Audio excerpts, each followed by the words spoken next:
समग्र कृषि सूचना विभाग अन्नपूर्णा एग्री स्पेस में स्वागतम सुस्वागतम।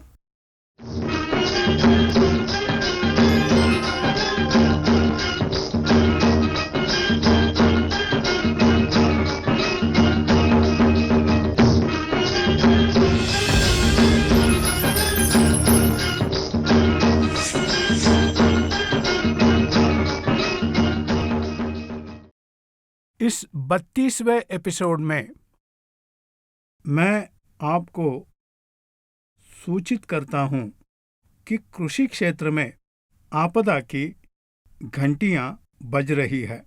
इनका कारण क्या है, इसके बारे में साधारणतः आपसे इन बातों की चर्चा करने के लिए मैं आपके साथ हूं, क्योंकि हर किसी ने सोचने का समय है। हमारा कृषि व्यवसाय हमारे हाथ से निकल रहा है। ज्यादातर हिंदुस्तान में 75 से 80% लोग कृषि पर निर्भर होते हैं, तो उन 70 से 80 किसानों का अवमूल्यन हो रहा है। उसका कारण क्या है? हम किसान होकर इसके बारे में नहीं सोचेंगे तो बहुत मुश्किलों का सामना करना पड़ेगा। भावी पीढ़ियों को खेती करना डरावना सा हो जाएगा। तो इससे हम बाहर निकलकर अगले पीढ़ी को कृषि क्षेत्र को फायदेमंद बनाकर देना चाहिए। सभी को कृषि के तरफ आकर्षित करना है। असल में हमारे भारतीय कृषि क्षेत्र में मुश्किलों की घंटियां क्यों बज रही है, इसका कारण क्या है और जिम्मेदार कौन है, ये पता करेंगे। इस भाग में हम फसल में आने वाली समस्याओं के बारे में नहीं बात करेंगे। सभी को सोचने कर उद्युक्त करना है। ये सोचकर इस विषय पर मैं बात कर रहा हूं। हाल ही मैंने एक अखबार में पढ़ा, एक वैज्ञानिक ने बहुत व्यथित होकर हमारे जमीन के बारे में लिखा है।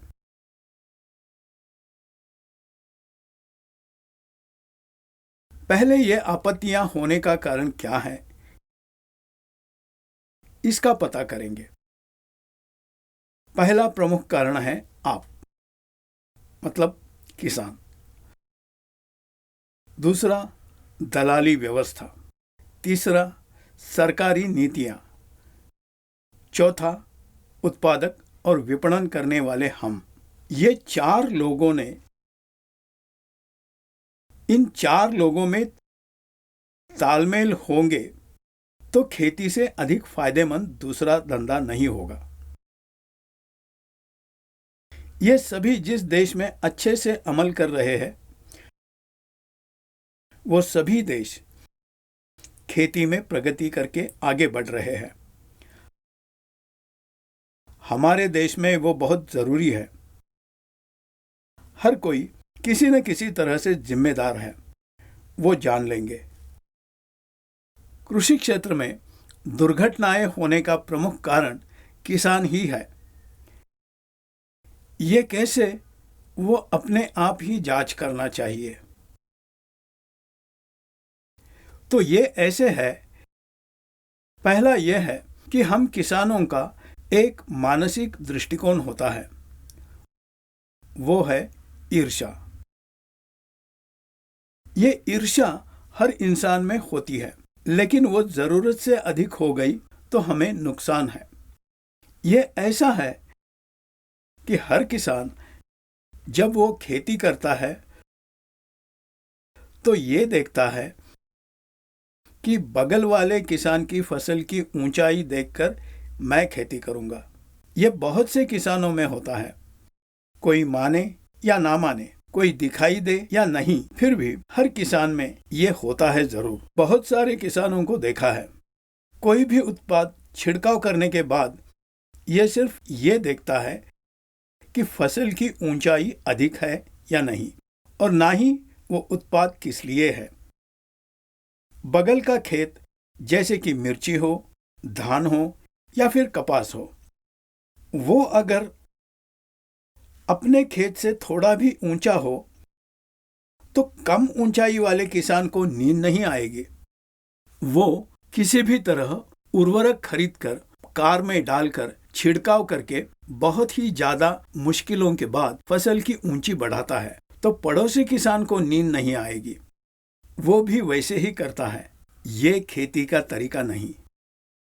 बहुत से एपिसोड में बताया है, मैंने बहुत से किसानों को समझाया है, किसान सम्मेलन में बताया है। इसी तरह अन्नपूर्णा एग्रीस्पेस के द्वारा भी बता रहा हूं। फिर भी ये देखने वाले किसान और सम्मेलन में समझाने के बाद भी किसानों की मानसिकता से बाहर नहीं आ रहे हैं। मतलब उचित खेती उचित पद्धति से करते समय पौधा जैसा बढ़ता है वैसे ही बढ़ेगा, जरूरत से ज्यादा नहीं बढ़ेगा। उचित पद्धति से तुम खेती करते हो तो पड़ोसी किसान यूरिया अधिक डालकर पौधा बढ़ाने से तुम डर जाते हो। इससे बाहर आना है। मतलब किसान के पास जानकारी की बहुत कमी है। गलती क्यों हुई इसका पता करने की आपको सोच ही नहीं है। बहुत से किसानों को देखा है, अभी भी रासायनिक उर्वरक खरीदना, जरूरत से ज्यादा कीटनाशक छिड़कना, ये सारा अभी भी कर रहे हैं। हमें यह समझना है कि एक उत्पाद किसी भी फसल पर देना हो तो विकसित देशों की तुलना में, जैसे कि इस्राएल, चीन जैसे देश या यूरोप के देश की तुलना में हमारी लगभग सभी फसलों में अंदाजन 30 से 40% उपज कम है। 30 से 40% उपज कम होने से मतलब 30 से 40% कमी की वजह से हमें लाभ नहीं हो रहा है। जो बहुत ही महत्वपूर्ण है, वो लोग इतनी ज्यादा उपज कैसे ले रहे हैं और हम क्यों नहीं ले पा रहे हैं, ये हमें जानना चाहिए। अब ग्लोबलाइजेशन हो गया है, भूमंडलीकरण हो गया है, फिर भी अभी भी हम उस समाचार को नहीं पहचान रहे हैं, जो बहुत ही गलत है। और एक बात, हमें जो पता है, जो अच्छा है, वो दूसरों को पहुंचाना हम बिल्कुल भी नहीं चाहते। ऐसा क्यों? गांवों में एकता बहुत कम हुई है, शहरों से भी कमी है। ये स्थिति खराब है। एक जमाने में बंधनों के लिए, दोस्ती के लिए, प्रशंसा के लिए गांव जाते थे, लेकिन अब वो उल्टा हो गया है। गांव से भी शहर बेहतर है, ऐसा लग रहा है। अगर आप मिलजुल कर रहकर, समूह बनाकर आपके उपज को कहां और कैसे बेचना है, ये मिलजुल कर नहीं करेंगे तो आप हमेशा के लिए ऐसे ही नुकसान में रहोगे। हमेशा के लिए बिल्कुल दूसरों पर निर्भर रहेंगे। आपकी उपज सरकार ने खरीदने की जरूरत क्या है? कृषि विभाग में विकसित देशों में ऐसा कहीं भी नहीं होता। क्यों खरीदना है? आप आंदोलन करते हैं कि हमारी फसल नहीं खरीदी। क्यों ये परिस्थिति है? हम बनाए हुए उत्पादों को कीमत निश्चित करके बेच रहे हैं। वैसे ही तुम अपनी उपज को अपनी कीमत लगाकर क्यों नहीं बेच सकते? कारण क्या है? कारण यह है कि नियंत्रित खेती हमारे देश में नहीं है। इसका आप स्वागत नहीं करते और आप पॉलिटिशियंस के पास जाकर रुक जाते हैं।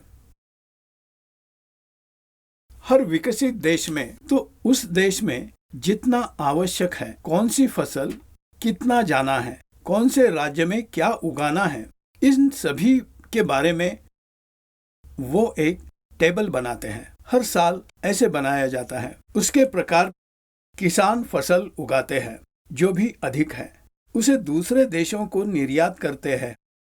उसके बारे में भी किसानों को समझाते हैं।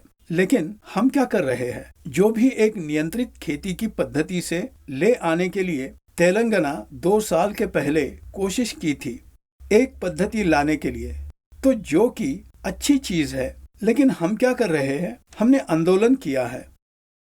हमारी खेती हमारी मर्जी कहकर।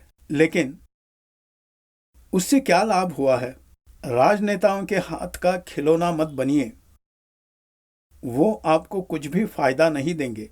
इसलिए पूरे देश को नियंत्रित खेती का स्वागत करना है। किस राज्य में कौन से फसल को अनुकूल है, उन्हें फसल को कितना एकड़ डालना है, ये सभी स्पष्ट रूप से नहीं होता तो हमारे देश में कभी भी प्रगति नहीं होगी। आप ये याद रखिए कि आप एक फसल उगाकर बेचने तक मतलब है बिजनेस। आप उगाकर बेचने में सिर्फ एक ही मतलब है, डिमांड एंड सप्लाई, आवश्यकता और तैयारी।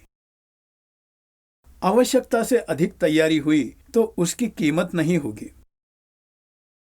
इस साल का उदाहरण लेते हैं। पूरा देश मिर्ची उगाया है। ऐसा पिछले साल मिर्ची की फसल कम हुई है तो उसकी वजह से कीमतें अधिक थी। अब सभी किसान सिर्फ मिर्ची ही उगाते हैं। तुम ज्यादा कीमत में बेच सकते हो क्या? अगर सरकार नियंत्रित नहीं करेगा तो तुम्हें लाभ कैसे मिलेगा? सभी प्रकार की फसल से अच्छे से होने पर भी मतलब कौन सी फसल हमें कीमत मिलती है, इसके बारे में हम बिल्कुल नहीं सोचते। अगर हम हमारे तेलुगु राज्यों में देखेंगे तो मिर्ची की फसल हर साल की तुलना में 40% बढ़ी है, जो जरूरी नहीं। इसलिए हमें नियंत्रित खेती का स्वागत करना है। आपकी मांग ये होना चाहिए, आपकी उपज को आज़ादी से कहीं पर भी बेचने के लिए आपकी मर्जी की कीमत लगाकर बेचने का हक होना चाहिए। इसकी मांग करना चाहिए और कुछ नहीं। तुम्हें किसी भी राज्य में या देश में बेचने का अधिकार मिलना चाहिए। इसके लिए आंदोलन करना है, ना कि जब कोई भी सरकार अच्छा निर्णय लेती है तो विपक्ष नेता उसे रोकने के लिए आप सभी को उकसाकर आपको शामिल करता है। दूसरे देशों की तुलना में हमें कीमतें क्यों नहीं मिल रही? इसका कारण यह है, चाइना में टोमेटो की कीमत 70 रुपए से कम नहीं और 80 से ज्यादा नहीं होगी। चाइना में हमारे देश में 50 पैसे होता है, 60 रुपए भी होता है। और इतना फर्क क्यों? 50 पैसे तब होता है जब अधिक किसान टमाटर डालते हैं, 60 रुपए तब होता है जब कम डालते हैं। ये भी डिमांड और सप्लाई ही है ना, ये समझना है। तो नियंत्रित खेती को अगर हो सके तो अपने गांवों में जितने भी एकड़ जमीन है फसलों को बांटकर खेती करना चाहिए। ये सभी हमें करना चाहिए। दूसरी ओर कृषि समाचार नहीं है। अंदाजन 99% किसानों के पास कृषि समाचार नहीं है। अभी भी कृषि क्षेत्र में समस्याओं का कारण है कृषि समाचार नहीं है। जमीन को छोड़ रहे हैं, नजरअंदाज कर रहे हैं। आप अपनी कृषि भूमि को नजरअंदाज करके खेती कर रहे हैं। आप हर बार कर्ज देने वाले डीलर के पास, कर्जा देने वाले लोगों के पास खरीदकर फर्टिलाइजर खरीदकर जमीन को दे रहे हैं, जो गलत है। अपनी जमीन को अच्छी तरह सुरक्षा करने से ही खेती कर पाओगे। खेती का मूलाधार है कार्बन। मैंने जो शास्त्रवेत्ता के बारे में बताया है वो जिला के हिसाब से एक टेबल बनाता है। उसमें किस तरह कृषि भूमि खराब हुई है ये दिया है। उसमें कार्बन के बारे में लिखा है। मतलब बहुत से जिलों में कार्बन की मात्रा 0.1 से लेकर 0.2 तक ही घट गया है। ज्यादातर उतनी गंभीर परिस्थिति में आपकी खेती करने से आप कितना भी निवेश करें, निवेश बढ़ेगा लेकिन उपज नहीं बढ़ेगी। ये जान लीजिए कि खेती के लिए कार्बन मूलाधार है। उसे बढ़ाए बिना या उस पर ध्यान दिए बिना, इस पर निवेश किए बिना किसी और पर निवेश करेंगे तो वो व्यर्थ होगा, उपज भी नहीं आएगी। पहले 3 भागों में स्पष्ट रूप से बता चुका हूं। वो देखकर किसान अमल करेंगे और 10 लोगों को समझाएंगे, ऐसा मैंने सोचा था। लेकिन जो भी देखा है वो अभी अमल करने के लिए आगे नहीं आ रहे हैं। जो भी किसान 1 एकड़ को 500 किलो पशु गोबर जो नहीं दे सकता, वो खेती के लायक नहीं है। हर साल 500 किलो पशु गोबर का उपयोग करके अच्छे जैविक उर्वरक, जैविक नियंत्रकों की वृद्धि करके हर साल देने के लिए बताया है। जितना मैंने बताया है उसमें से इसको छोड़कर बाद में जो भी बताया है कौन सा उर्वरक देना है, वो बहुत से किसानों को अमल किया। उससे भी पहले मैंने ये बताया है, जमीन का शुद्धिकरण करना है, टीकाकरण करना है। ये किए बिना उर्वरकों को कैसे देना है, सिर्फ ये पता करने से कोई फायदा नहीं।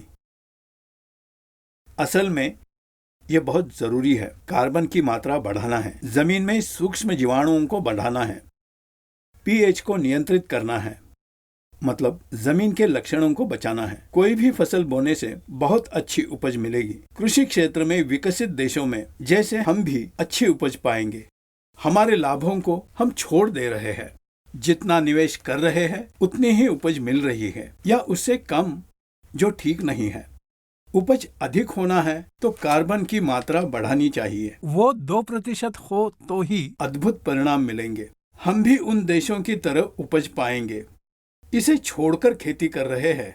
जमीन में कार्बन की मात्रा 0.2 से 0.4 तक गिर चुकी है। पीएच का स्तर यानी हाइड्रोजन की मात्रा बढ़ गई है। इन सभी को हम नहीं करेंगे तो हमारी खेती और भी घटकर उपज बहुत कम होगा और निवेश बहुत ज्यादा होकर, बहुत नुकसान होकर, कर्जों में डूबकर खेती को छोड़ने की स्थिति आ सकती है, जो अभी भी हो रहा है।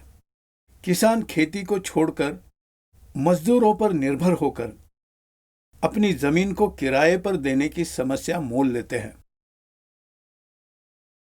मेरी हालत ऐसी है तो मेरे बच्चों को क्यों खेती में लाऊं, ऐसे सोचते हैं, जो ठीक नहीं है।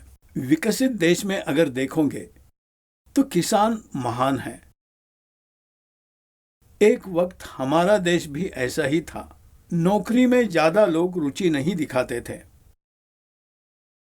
खेती को बहुत ही गौरव करते थे। उन दिनों में ही किसान अच्छे थे। लेकिन अब तंत्र ज्ञान बढ़कर समाचार मिलने के बाद भी किसान नुकसान में है। इसका कारण ये है, इस समाचार हम तक नहीं पहुंच रहा है। पहुंचा तो भी उसका अमल नहीं कर रहे हैं। हमारे मर्जी से खेती करते हैं। इस कृषि क्षेत्र में किसान अपनी भूमिका पहचानने के बाद भी इस समस्या के बाहर पड़ सकता है। और एक बात, आप उर्वरक या कृमि संहारक खरीदते समय उसके बारे में भी आपको मालूम होना चाहिए, जो बहुत जरूरी है। पूरी तरह डीलर्स के ऊपर आधारित नहीं होना चाहिए। कौन सा उत्पादन इसके लिए इस्तेमाल करना है, कौन सा टेक्निकल किसके लिए बरतना है, इन सभी के बारे में पता कीजिए। पूरी तरह डीलर्स पर आधारित रहेंगे तो मुश्किलें आ जाएगी, क्योंकि जितना मुझे मालूम है, जितना मार्केट में मैं घुमा हूं, उस प्रकार से डीलरों का बिजनेस है कि 40% गुणवत्तापूर्ण उत्पादों को, क्वालिटी प्रोडक्ट्स को बेच रहे हैं। बचे हुए 60% लोग उन्हें अधिक लाभ देने वाले उत्पादों को ही बेच रहे हैं। इसलिए आप वो डीलर्स को भी पहचान लीजिए कौन सा गुणवत्तापूर्ण उत्पाद है और उन्हें पहचान कर गुणवत्तापूर्ण उत्पादन खरीदिए। इसके भी पहले आपको समझना है कौन सी कंपनी ग्राहकों को कौन से महत्वपूर्ण उत्पाद बनाती है और कौन सा उत्पाद इस्तेमाल करना है। ये समाचार आपको पता करना है। आपने ही पूछना है कि मुझे ये चाहिए। डीलक्स से पूछेंगे तो वो भी देगा, वही हमें खरीदना पड़ेगा। तो इस समाचार की कमी को पूरी करनी चाहिए। मुख्यतः कार्बन को हमें बचाना चाहिए। जैसे मैंने बताया, 500 किलो पशु गोबर को 1 एकड़ के लिए हर साल जो नहीं दे पाएगा, वो किसान खेती के लायक नहीं। 1 घंटे का प्रोसेस है। जैविक उर्वरक, और जैविक नियंत्रकों की वृद्धि करना, उसके बाद छिड़काव करके जमीन की शुद्धि करनी है, उसके बाद ही बुआई करना है। ये करने के लिए तुम्हें धीरज नहीं। और गिड़गिड़ाकर कहते हैं कि खेती में नुकसान हुआ है और दूसरों की निंदा करते हैं। ये ठीक नहीं है, हमारी ही कमी है ना। इसको सीधा कीजिए। धीरज रखना चाहिए। कृषि का मतलब ही धीरज रखना। हमें पता करना चाहिए कि कृषि क्षेत्रों में विकसित देशों में वो लोग क्या कर रहे हैं और हम क्यों नहीं करते, ये समझना है। प्रमुख कमी हमारे कृषि विधान में ही है। फसल डालने के विकल्प में है, उसे हम सीधा करेंगे तो उसी से हम ज्यादातर बाहर पड़ेंगे। हमारी उपज 30% से 40% बढ़नी ही चाहिए। उसके लिए क्या करना है वो पूरा आप सीखिए। जैसे मैंने बताया है, सिर्फ वही नहीं, अन्य वैज्ञानिक या फिर इंटरनेट से सभी आपको मिलेगा। आपकी बच्चों की सहायता से या किसी और से ये समाचार को अच्छे से सीखे तो खेती में आने वाले सभी मुश्किलों का कारण किस्म ही है। इन सब से बाहर निकलने के लिए हम कम से कम अभी से बाहर निकलने के लिए कष्ट उठाना चाहिए, नहीं तो और भी नुकसान होकर खेती छोड़ने की दुस्थिति आ सकती है।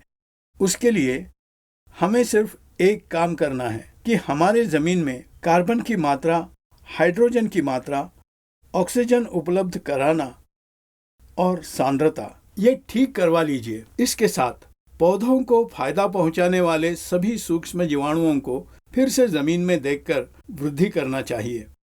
ये जरूर दीजिए।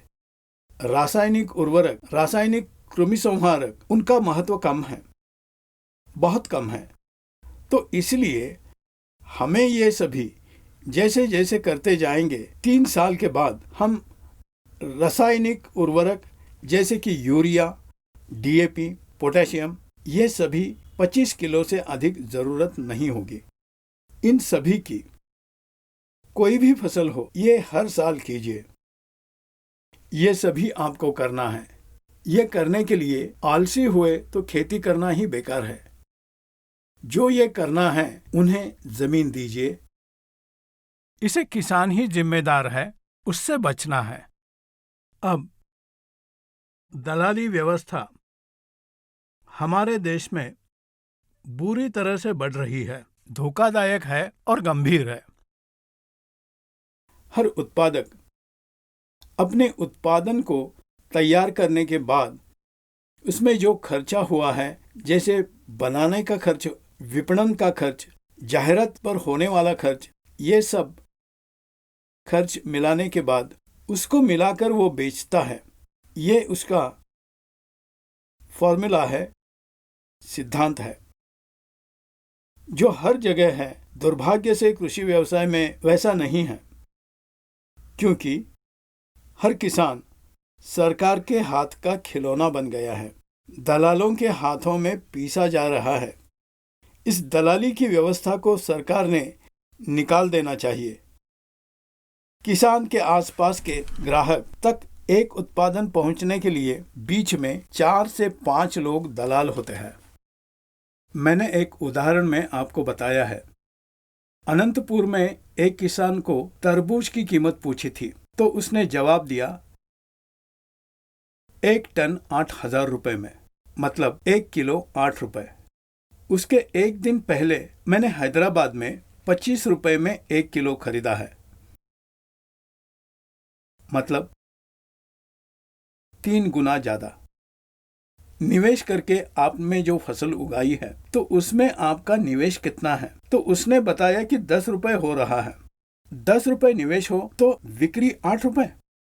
हाँ, क्योंकि मांग नहीं है। लेकिन यहां पर 25 रुपए में बेचते हैं। अगर हमारे उत्पादों को हम ही एक मार्केट बनाएंगे तो इस दलाली व्यवस्था पर क्यों आधारित होना है? हमारे खेत में वो आकर क्यों खरीदता है? उनके पास से क्यों पैसा लेना है? ऐसे आधारित क्यों होना है? इस जमाने में पूरी नई पीढ़ी आई है। सभी युवक हैं, शिक्षित हैं। गांव में सभी मिलकर एक समूह बनाकर आपके गांव में जो फसल उगाई है तो इस मार्केट को आप ही निर्माण करके, आप ही पैकिंग करके इस मार्केट में आप ही बेचेंगे तो कैसा रहेगा? बहुत से लोग बेकार घूम रहे हैं, एकदम बेकार घूम रहे हैं। उनको नौकरी दे सकते हैं ना? एक ऐसी व्यवस्था तैयार कीजिए जो किसान संघ है, कि आपके गांव की फसल को आप ही मिलजुल कर बेचने की कोशिश कीजिए। नजदीक के शहरों में या किसी मार्केट में आप ही जाकर बेचने की एक व्यवस्था तैयार कीजिए। इन दलालों से हमें क्यों आधार होना है? गांव में जो बेकार है उन्हें काम मिल जाएगा। तो ये सब कीजिए। मैंने भी ये सभी सोचकर एक मार्ग दिखाना है। ऐसे उद्देश्य से आने वाले दिनों में मैं एक संस्था स्थापित करने वाला हूं। उसका नाम आरएमसी सेंटर, आरएमसी नाम से व्यवस्था स्थापित करने वाला हूं। इसमें केवल किसानों को मार्गदर्शन होना चाहिए। इस उद्देश्य से इस कंपनी को मैं शुरू करने वाला हूं। ये कड़ापा डिस्ट्रिक्ट में शुरू करूंगा। मतलब फसल को उगाना है, जमीन की रक्षा कैसी करनी है, उपज कैसे मार्केट करना है, ये सभी रहेगा। R&D सेंटर भी रहेगा। वो शुरू करने के बाद हम आपको समाचार देंगे। हर शनिवार वहाँ किसानों का 50 किसानों को ट्रेनिंग प्रोग्राम होता है। आप आकर समाचार ले सकते हैं। अगर आपको वो समाचार ठीक लगा तो आपके खेतों में भी उसका अमल कर सकते हैं। मार्केट की पद्धति भी सिखाई जाएगी। अगले 3-4 महीने में ये शुरू होगा। ये केवल किसानों की सेवा करने के उद्देश्य से स्थापना कर रहे हैं हम, आरएमसी नाम से। इसके बाद उसका उपयोग सभी को पहुंचा तो उसे अन्य सभी जिलों में भी शुरू करने की कोशिश करेंगे। केवल किसानों के लिए है। अब इस दलाली व्यवस्था को हमें ही बदलना चाहिए। मतलब मौका नहीं देना चाहिए। कोई आकर खरीदेगा, ये इंतजार करने से हम ही एक व्यवस्था को तैयार करके एकता से हमारी फसलों को हम ही कहाँ बेचना है वो तय करके जहाँ भी मांग है वहाँ पर जाकर बेचना चाहिए। इसे हमने करना चाहिए। मतलब दलाली व्यवस्था को हमें ही रोकना है। उसके बाद सरकार, ये वर्तमान सरकारी विधान ऐसे है कि किसानों को सिर्फ एक मतदाता के हिसाब से देखते हैं। देश के विकास के लिए रीढ़ की हड्डी किसान है। ये राजनीतिज्ञ कहते हैं किसान को राजा बोलते हैं। ये सभी झूठ बोलते हैं। किसान की कमर तोड़ने वाले वही है। वो क्या विधान देते हैं जो किसान को फायदेमंद विधान है। कुछ भी बैन नहीं लाए। अभी भी कई देशों में बैन किए हुए, निषेध किए हुए कई प्रकार के कीटनाशक हमारे देश में बेच रहे हैं, क्योंकि वो कंपनियां बंद ना हो इसीलिए हमारे राजकीय नेताओं को पैसा खिलाकर हमारी व्यवस्था को मैनेज करते यहाँ डंप कर रही है। वो बेचने के लिए हमारे देश में अनुमति है। इतनी खराब व्यवस्था हमारे देश में है जिससे मैं शर्मिंदा हूं। 30-40 सालों से कई सारे लोग कई ऐसी दवाइयों को निषेध करने के लिए सलाह देने पर भी उनका निषेध ना करने का कारण एक ही है, हमारे अधिकारियों का भ्रष्टाचार। इसीलिए बहुत सी बहुराष्ट्रीय कंपनियां जो देश के बाहर होती है, वो कंपनियां उन देशों में बंद ना हो, उनके उत्पादों को जो बहिष्कृत हैं उन्हें हम जैसे भ्रष्ट देश में बेचते हैं। ऐसे उत्पाद बरकरार रहते हैं जो बहुत हानिकारक है। वो तात्कालिक रूप से कीड़ों को मारते तो है, लेकिन उसके दुष्परिणाम बहुत हैं। हमारी सरकार उन पर पाबंदी नहीं लगाएगी। वो जो रिश्वत देते हैं उसे लेकर किसानों की कमर तोड़ते हैं। ऐसी स्थिति लेके आए हैं कि किसानों को हाथ फैलाना पड़ता है। किसानों को थोड़े पैसे देने पर उनका मत मिल जाएगा। ये रोजगार हमी योजना जो देश के लिए बड़ी गलत चीज है। जिस देश के लिए कुछ भी फायदा नहीं है, जिससे देश के लिए कुछ भी फायदा नहीं है, बहुत सारा अन्याय हो रहा है। अगर किसी रोजगार हमी को प्रातिनिधिक रूप में किसानों को देकर देखिए, 1 एकड़ के लिए उसमें मजदूरों को ले सकते हैं, जिसे वो टोकन देकर किसानों से उस टोकन को इकट्ठा करके, मतलब खेत में ही काम करके, उन टोकनों के हिसाब से उन मजदूरों को सरकारी दफ्तर में इस टोकन को लेकर पैसे देकर देखिए। रोजगार हमी योजना को खेती बाड़ी के साथ मिलाकर देखिए। सरकार ऐसा नहीं करेगी, जिसे हम नहीं पूछते, क्योंकि हमें पूछना नहीं आता। हमारे गांव में भी हम देख सकते हैं रोजगार हमी योजना, जो फील्ड ऑफिसर अमल करवाता है, कई लाखों करोड़ रुपए व्यर्थ जा रहे हैं, फिर भी हम उसके बारे में नहीं पूछेंगे। मांग कीजिए कि इस रोजगार हमी योजना को खेती बाड़ी से जोड़ने के लिए, जिससे बहुत फायदा मिलेगा और पैसा भी बचेगा। इस योजना में जो लोग हैं वो खेती बाड़ी करके पैसा ले जाने में सभी का फायदा है। आप सभी को ये दिखाई नहीं दे रहा है, क्योंकि ये गलत है। हर दिन ऐसे योजना में पैसे बढ़ाने के लिए सिर्फ यही बात पूछते हैं, लेकिन योजना को खेती बाड़ी से जोड़ने के लिए किसान संगठन क्यों नहीं पूछते? सरकार ये काम नहीं कर सकती क्या? और एक बात, बहुत से नेताओं के हाथ में कृषि उत्पादों का व्यवसाय उनके हाथ में होता है। जो उन्हें जरूरत होती है तभी वो एक्सपोर्ट करते हैं, जब वो नहीं चाहते तब रुकाते हैं, एक्सपोर्ट रुकाते हैं। जब हमारे देश में उत्पादन अधिक होता है, निर्यात रोकने से कीमतों पे गिरावट आती है, क्योंकि किसान ज्यादा दिन अपनी उपज को पास नहीं रख सकता, उसे ये बेचना ही होगा। भोजन और कपड़े खरीदना या किसी और काम या त्योहारों के लिए पैसे लगते हैं, बेचना ही पड़ता है। इन सभी को किसी दलाल के हाथों बेचना होगा। थोड़े राजनेता सबसे बड़े दलाल होते हैं। मैं नाम तो नहीं लूंगा, सबको मालूम है। यह दलाल मिर्च को, कपास को, धान को, लगभग सभी वस्तुओं को है, उपज को कम कीमत में जमा करके उसके बाद निर्यात करते हैं। तो उनके हाथ में होता है ये सभी अनुमति जैसे कीमतें तय करना।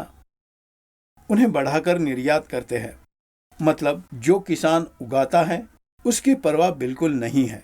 ये सभी सरकार को पता है कि ये गलत हो रहा है, लेकिन वो ही करते हैं। लेकिन नारा लगाते हैं कि किसान ही राजा है, जय जवान जय किसान। ये जवान को भी नहीं देते, किसान को भी नहीं देते। इसके बारे में हम प्रश्न नहीं करते। दिन भर ये बेकार के राजनेताओं के वीडियो देखते रहते हैं यूट्यूब पर, काम नहीं करते। ये देखकर मैं अचरज में पड़ा कि हमारे गांव में पेड़ के नीचे बैठकर 10 से 15 किसान बैठे थे। उनके हाथों में मोबाइल, यूट्यूब में पॉलिटिकल्स देखते हैं। बेकार का पॉलिटिक्स जरूरी नहीं है, जो बेकार है वो कुछ भी बकवास करते हैं। तो आप देखते हैं, सुनते हैं जो जरूरी नहीं है। वो वीडियोस देखिए जो फायदेमंद है। कृषि संबंधित वीडियो ढूंढिए, इसके बारे में पता कीजिए जो काम आएंगे। इसीलिए ये सरकारी विभागों को हम बदलने की कोशिश करनी है। मुफ्त मिलने वाली चीज़ों में के लिए हमें देखना नहीं चाहिए, हमें समाचार चाहिए। हम हमारे उत्पादों को हम खुद मार्केट में बेचने का मौका हमें मिलना चाहिए। हमें हमारे ही उगाए हुए फसल के लिए जो निवेश हुआ है उस पर हमें लाभ चाहिए। उसके लिए सरकार ने क्या करना चाहिए, इसके हमें मांग करनी चाहिए, क्योंकि हमारे देश में 70 से 80% किसान है ना। तो अगर इनका भला नहीं हुआ तो क्या भला हुआ? तो मांगने की अवस्था में किसान ही है ना। जो जरूरी नहीं है, किसान अपने हाथ को ऊपर से देने की अवस्था में होना चाहिए, ना कि पूछने के। इस तरह बन चुके हैं तुम। अभी भी नहीं जानेंगे तो बहुत मुश्किल होगा। इसीलिए ये सरकारी विधानों को बदलने के लिए हमें आगे बढ़ना चाहिए। हमारे देश में बदलाव ठीक से लाना चाहिए। विपणन व्यवस्था किसान को अनुकूल होनी चाहिए, तभी कृषि व्यवस्था विकास की ओर बढ़ेगी। अब चौथा है उत्पादक विपणन व्यवस्था, मतलब हमारे कृषि के क्षेत्र में जो भी उत्पादन है, जैसे उर्वरक हो, कीटनाशक या कीड़ों की दवाइयाँ, ये सभी तैयार करने वाली कंपनियां और उनको बेचने वाली व्यापारी या डीलर व्यवस्था, ये लोग ही है। इनमें सभी कंपनियां गुणवत्तापूर्ण उत्पादन ही तैयार करेंगे ऐसा नहीं है। जब भी कभी मैं मार्केट में जाता हूँ, गौर करता हूँ, बहुत से डीलर्स, मतलब मैंने जैसे बताया, डीलर्स व्यवस्था में सिर्फ 40% गुणवत्तापूर्ण उत्पाद किसान को पहुंचाने के लिए तैयार है। बचे हुए 60% केवल फायदे के लिए ही व्यवसाय में है। इनको तुमसे कुछ मतलब नहीं है, न तुम्हारी फसल से कुछ भी हाथ थामते हैं। ये बहुत गलत है। इसीलिए तुम्हें डीलर चुनते समय सावधान रहना चाहिए। कंपनी चुनते समय भी सावधानी बरतनी है। वो कौन सी भी कंपनी हो सकती है, ये सोच इनमें आनी चाहिए। फसल में परिणाम देखने हैं, प्रात्यक्षिक करवाना है। अगर कोई सिफारिश करवा रहे हैं तो प्रात्यक्षिक के लिए मांग कीजिए। डीलर के पास आकर बिना जांच के उत्पादन नहीं लेना चाहिए। हमें यहाँ तैयार करने वाले उत्पादकों में भी ये देखना है कि हम धोखा नहीं खाएंगे। मतलब धोखा देने वाले कंपनियों का उद्देश्य यह है कि किसान के साथ क्या काम है, घटिया दर्जा उत्पाद डीलर्स को देकर 50 से 60% मुनाफा देकर किसानों को नुकसान पहुंचाने वाली कंपनियां बढ़ने लगी है। युवा पीढ़ी इस व्यवस्था में आने के बाद पूरी तरह उल्टा हो रहा है। ये समाचार मुझे मिलना चाहिए। बहुत तरस आती है ऐसे सभी बोलने के लिए। ये ऐसा है कि मैं एक बात बताता हूँ। फॉर्मूला 7 न्यूट्रिएंट 10 किलो की बोरी, उसमें चिल्लर मटेरियल मैग्नीशियम और बोरान मिलाकर तैयार करने के लिए अभी के परिस्थिति में 480 रुपये होगा। यह तैयार करने के लिए। यह तैयार करने के बाद उसका पैकिंग, उसका रवाना, कच्चा माल का ट्रांसपोर्टेशन, उसके बाद ट्रांसपोर्टेशन कंपनी और व्यापारियों का फायदा, इन सभी को मिलाने के बाद उत्पाद सही हो तो आपको 750 से 800 तक मिलना चाहिए। ट्रांसपोर्टेशन से व्यापारी और कंपनी मुनाफा मिलाकर इतना होना चाहिए। लेकिन एक कंपनी सुनकर मैं हैरान हो रहा हूं, 10 किलो बोरी को सिर्फ 175 रुपए को दे रहा है। ऐसे कैसे? सिर्फ तैयार करने के लिए ही 480 रुपए लग रहे हैं, तो 175 रुपए में कैसे दे रहा है ये? मतलब सिर्फ रंग मिलाया है। कपड़ों को रंगाने वाले रंग को किसी पाउडर के साथ मिलाकर उसे दे रहा है। मैंने उस डीलर को बहुत दर्द के साथ सिर्फ यही पूछा, तुम और कंपनी मिलाकर किसानों को मुंह में मिट्टी डाल रहे हो। वो लोग मुझे पूछे, तुम इस दाम में क्यों नहीं दे रहे हैं? मैंने उनको बताया कि उसकी तैयारी में इतना हो रहा है, तुम 175 रुपए में मिल रहा है, तुम 800 रुपए में बेच रहे हो। मतलब तुम्हें एक बोरी से अंदाजन 600 रुपए मिलते हैं। 600 रुपए के लिए किसान के मुंह में मिट्टी डाल रहे हो और कंपनी के लिए कुछ फर्क नहीं पड़ता। कुछ भी रंग डालकर बेचते हैं और मुनाफा पाता है। मगर किसान के लिए वो क्या दे रहा है, वो हमें पता करना है। यही बहुत से किसान धोखा खाते हैं। इसलिए कौन सा डीलर हमें गुणवत्तापूर्ण उत्पाद देता है, वही हम पता करना है। कौन सा उत्पाद इस्तेमाल करना है, उसी की जानकारी पहले तुम्हें लेनी है। वहां जाकर हमें नहीं पूछना है मुझे ये चाहिए ऐसे बोलना है। वो किसी भी कंपनी का उत्पाद हो सकता है। वो कैसे काम करता है वो जानकर खरीदिए, लेकिन नहीं ये जानकारी किसानों के पास नहीं है। सभी लोग डीलरों के ऊपर अवलंबित हैं। वहां जाकर हमारे समस्या के बारे में पूछेंगे, लेकिन क्या चाहिए वो नहीं पूछेंगे।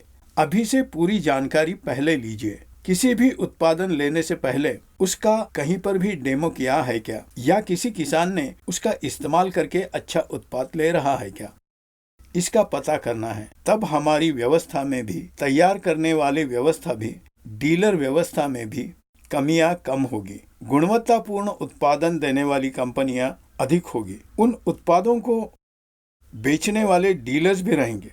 आप सभी गलत उत्पाद तैयार करने वालों कंपनियों को टोकिए। गलत उत्पादन देने वाले डीलर्स को भी रोकिए। वो गलत नहीं है, उन्हें मौका नहीं देना चाहिए। जहां आपका नुकसान है, ये बहुत हो रहा है। निवेश करने के बाद भी फायदा कुछ नहीं हो रहा है, जिसमें फसल का नुकसान हो रहा है। तो पूरी तरह पता करके एक पद्धति से काम करने से इन दुर्घटनाओं को रोक सकते हैं हम। यही है सही वक्त, और भी देरी करने से हर किसान भाई का नुकसान है। कृषि व्यवस्था पर सन्नाटा सा छाकर खेती करना छोड़ने की स्थिति आ सकती है। इसलिए इन दुर्घटनाओं की सूचना देने वाली इन 4 व्यवस्थाओं को ठीक करना है। एक में किसान अपने आप को ही ठीक करना है। दलाली व्यवस्था पर अवलंबित ना होकर अपने उत्पादों की खुद मार्केट करना चाहिए। सरकारी विधानों को हमारे आवश्यकता के अनुसार बदलना चाहिए। उत्पादों की विपणन व्यवस्था, मतलब उर्वरक, बीज नियंत्रण तैयार करने वाले उत्पादक, उनको देखने वाली वितरण व्यवस्था, इनके साथ हमें सावधानी बरतनी है, नहीं तो मुश्किलें आ सकती है। यह सब साधारणतः आपको मालूम होने के लिए, आपके भलाई के लिए इस एपिसोड को मैंने बनाया है, क्योंकि मैं पहले 1 महीने से मार्केट में हूं। बहुत से डीलरों से बात की है, किसानों के साथ बैठा हूं, लेकिन बहुत दुखी हूं। किसानों को जानकारी बहुत कम है। तो इस वीडियो के साथ डीलर मित्रों के लिए एक गुजारिश है, कृपा बनाए रखें। तुम हो सकते हो तो हम भी हो सकते हैं। मतलब मैं मैन्युफैक्चरर हो सकता हूं, या मार्केटिंग करने वाले डीलर्स भी हो सकते हैं। हम सभी किसानों से ही पैसा लेते हैं। उत्पादक वो किसानों को बेचकर उसका मुनाफा हमें लेते हैं। इसलिए इस किसान का भला हमें सोचना है। किसान ने अगर अच्छी फसल उगानी है तो ऐसा होने के लिए गुणवत्तापूर्ण उत्पाद दीजिए। सिर्फ फायदों के बारे में सोचकर किसान की कमर नहीं तोड़नी है। उसे, ये सभी डीलरों के लिए, किसानों के लिए, कंपनी या उत्पादों के लिए ये समाचार पहुंचने की मैं आशा करता हूं। इसको जितना ज़्यादा हो सके शेयर कीजिए। आप सभी उनका समझकर, आप सभी उनकी समझ कौन सी दिशा में जाने पर कृषि व्यवस्था बेहतर होगी, इसका पता कीजिए। धन्यवाद। अन्नपूर्णा एग्रीस्पेस को देखने वाले किसान भाइयों को गुजारिश ये है कि आपको जो भी प्रश्न है उन्हें नीचे कमेंट बॉक्स में डालकर भेजिए। क्योंकि मैं भी व्यस्त रहता हूं तो फ़ोन में निरसन करना थोड़ा मुश्किल होता है, लेकिन कोशिश करता हूं ज़रूर। लेकिन कमेंट बॉक्स में जो भी आता है उसका स्पष्टीकरण देता हूं। जब भी मौका मिलता है आपकी शंका निरसन करता हूं, वो मुझे आसान होगा। आपको कुछ भी शंका हो तो आपके सवाल कमेंट बॉक्स में भेजिए, मैं समाधान करता हूं। इतना ही नहीं, आपको मैं जो भी जानकारी दे रहा हूं वो आपको शेयर कर रहा हूं, उसे आप और 10 लोगों को भेजिए। खेतीबाड़ी में विप्लवात्मक बदलाव लाने के लिए हमें सही जानकारी को और 10 लोगों को पहुंचाने से भी मुमकिन होगा। धन्यवाद।